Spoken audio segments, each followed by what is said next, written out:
Hidden deep within the harsh winds of the Moroccan Sahara lies a ghost of colonial ambition, a place once pulsing with the heartbeat of the French Foreign Legion. This is Fort Tazougart, built in 1926, and now largely forgotten. From the main road, you need to walk almost 3 kilometers to reach the fort, or you need a four-wheel drive vehicle.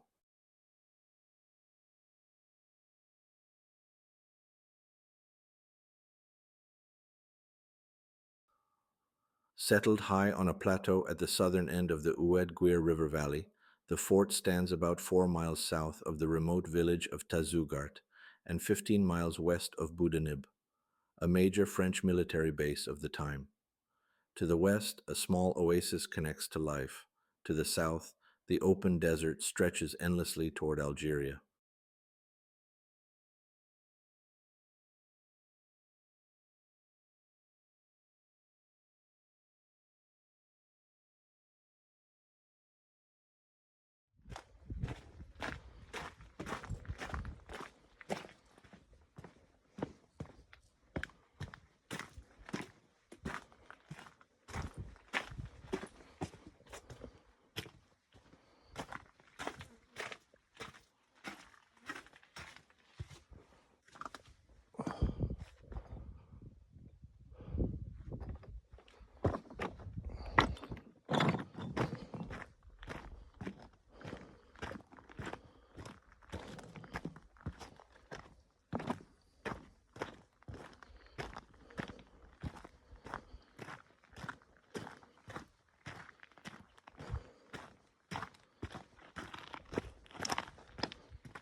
Thanks to the dry Saharan climate, Tazougart Fort remains remarkably intact.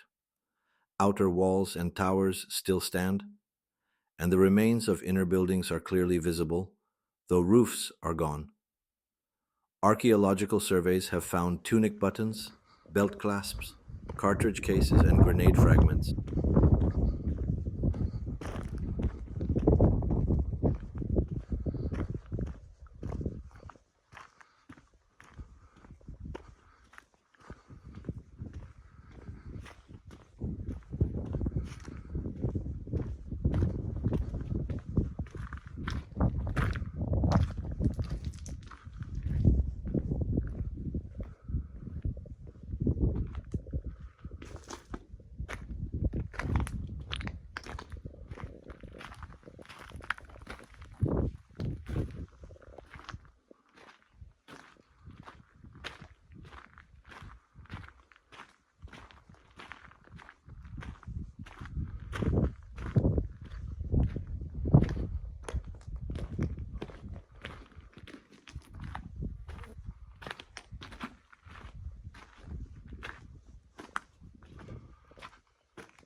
Daily life for legionnaires stationed at Tazougart Fort in the 1920s was a harsh blend of discipline, isolation, and constant alertness. Réveillé came before dawn, followed by roll call, cleaning of quarters, and weapon inspections, all under the brutal Saharan sun. The men endured extreme heat by day and freezing cold by night, with water strictly rationed and food supplies basic, mostly canned rations and hard biscuits. Sentries were posted in rotating shifts, sometimes chained to their rifles to prevent theft or surprise attack by local tribesmen, who were known to lie in wait and silently approach the walls. Legionnaires spent much of their time maintaining the fort, reinforcing defenses, digging trenches, repairing structures, and conducting patrols into the surrounding desert. In quiet hours, they repaired gear, wrote letters, or simply tried to survive the boredom, heat, and homesickness. The ever present threat of attack meant the fort never truly rested. Even at night, the fear of being pulled from a bastion or shot in the dark kept every soldier on edge. Despite the isolation, they had basic communication tools: heliographs, pigeons, bugles, and eventually radios, and French Air Force planes occasionally flew overhead for support or dropped supplies. For most legionnaires, life at Tazougart was not heroic, but a long, grinding test of endurance under one of the harshest regimes and landscapes imaginable.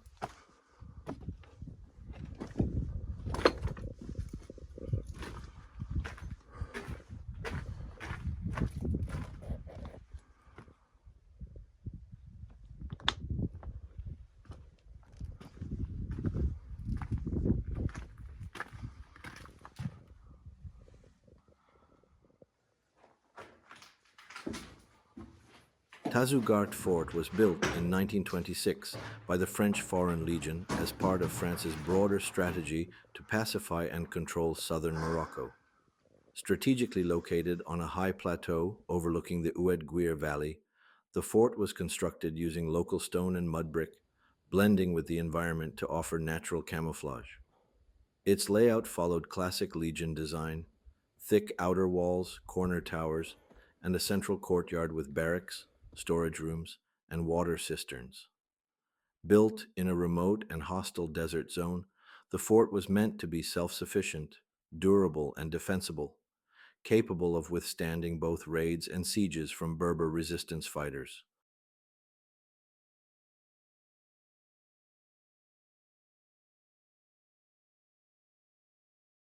Sieges were a very real danger. While the thick walls offered protection, water shortages were the biggest threat. Relief could take weeks. Communication ranged from heliographs and bugles to early radios and carrier pigeons. After World War I, aircraft began flying reconnaissance over forts like Tazzougert. In one case, water was delivered by dropping blocks of ice from above.